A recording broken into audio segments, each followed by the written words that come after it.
Hey everyone, this is Rachel and welcome to another scrapbooking process video. If you hang out until after the video is through, there are always detailed shots of my current layout. Let's get going! Hey everyone, so today I am digging way back into my stash. These are pieces of paper from Jillibean Soup from their line called White Bean, and this was released in 2009. So way back in the day, I was subscribed to a kit club called the Scrap Room, and it's still a kit club today, and it's a really great one, especially if you are a double page scrapbooker who likes just a little taste of things. So basically they give you just enough to do one double page layout or two one-page layouts for either 2 different lines or 4 different lines each month. I will put a link to the website in the description box below.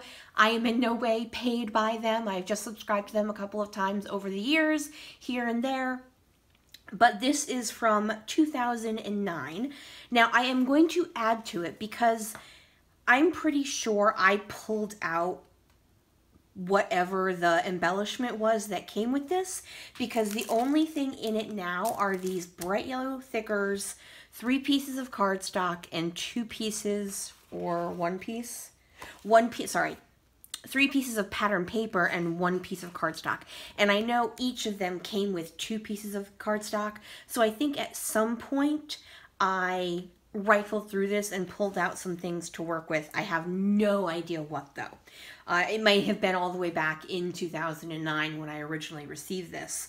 So today I have pulled some things from my stash, some flair, some enamel hearts, some chipboard stickers, and then a couple of acrylic pieces, along with this piece of white cardstock that has been embossed by my friend Crystal. She won I have no idea what it's called, but basically it's by Teresa Collins, and you can emboss 8.5 by 11 pieces of paper. So she had done a bunch for me, and I thought I would pull one of these in here because it's a very bold pattern. So I like the idea of adding texture rather than pattern.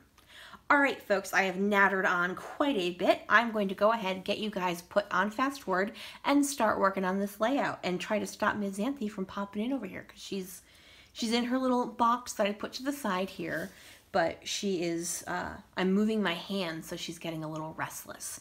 All right, folks, so as I said, let's get you on fast forward, so let's get going. Okay, so I'm going to go ahead and get started, and the cool thing about having such a limited amount of paper is it's pretty easy to get started and know what I'm going to do. Oh, and then Xanthe is going to hit my camera. Waving. So I'm going to go ahead and trim down this black piece of cardstock on 2 sides. I'm going to have that diagonal stripe paper be a border. Now normally that's one I would gut, but because I don't have a lot of these papers, and to be honest, while I do like them, this is not my normal color palette, so I don't necessarily have a ton to group this together with, so I'm just going to let it be the way it is. I'm then going to trim down the white embossed paper, and I'm going to basically be creating one giant layered layout. So I'm going to go from obviously the largest piece being that diagonal stripe, and then just work my way down with all the different pattern papers. Now I'm going to mat my photos both with this piece of paper, both sides. So I'm going to start with this side, which has the green flowers on the black background, and then I'm going to turn it over and also mat it with the plaid. In a little bit, I'm going to regret my choice of layer, which one I did first and which one I did second, because I debated back and forth. Should I go with the darker one, or should I go with the super green one? And I'm like, oh, there's so much green in my photo, I think I should go for the darker one first.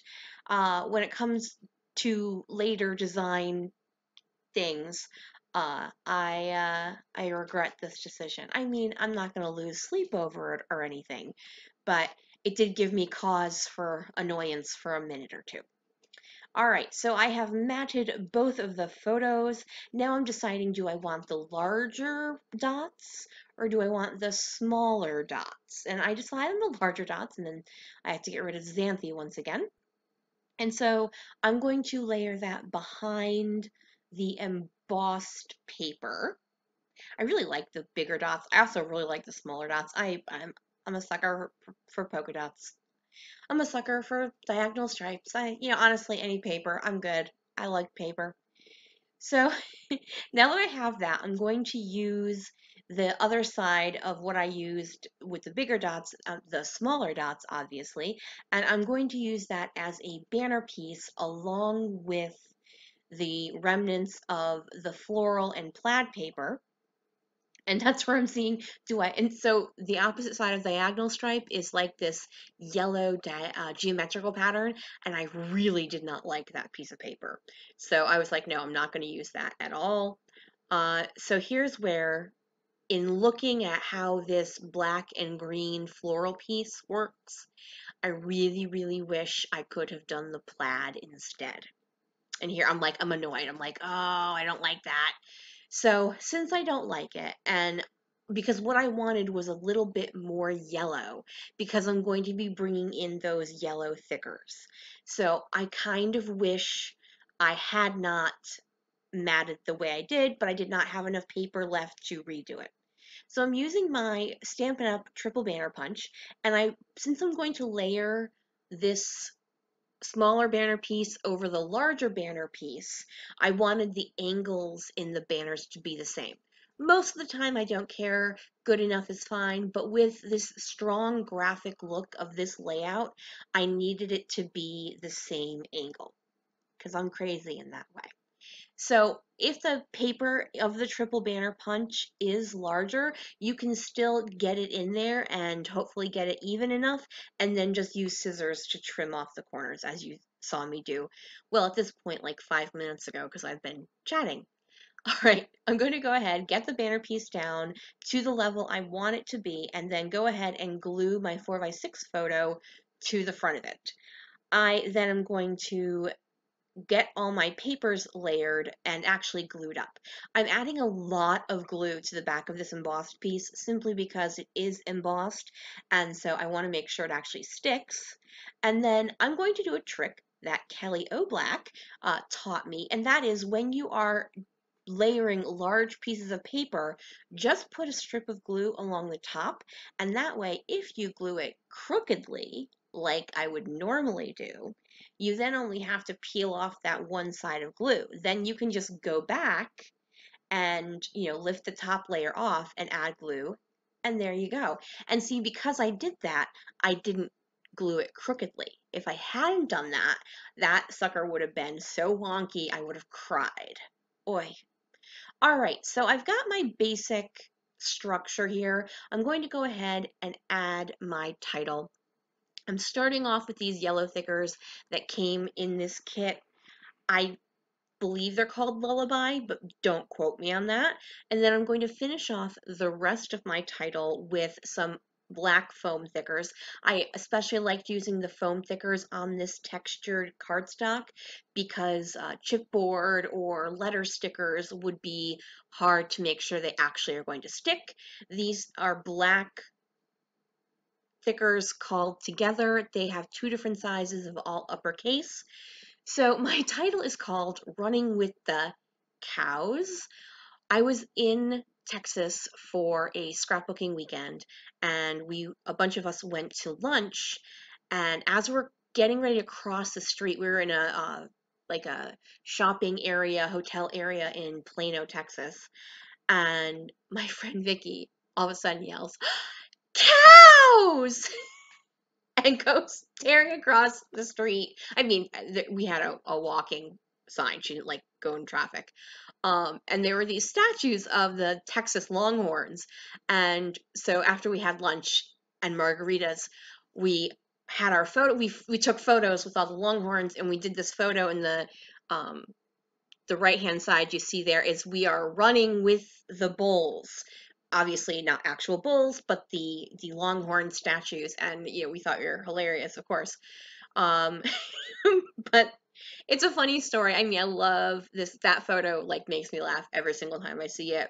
I love these ladies who I get to, you know, see at least once a year and just enjoy scrapbooking with them immensely. And, you know, it's amazing what this hobby can bring to your life. So it's just a fabulous story from that particular trip. And I don't do all of that journaling on the front just because the majority of that is so textured or patterned. So I have it typed up and I'm just going to attach it at the back. I do write like a little blurb, but I do not have the full journaling on the front.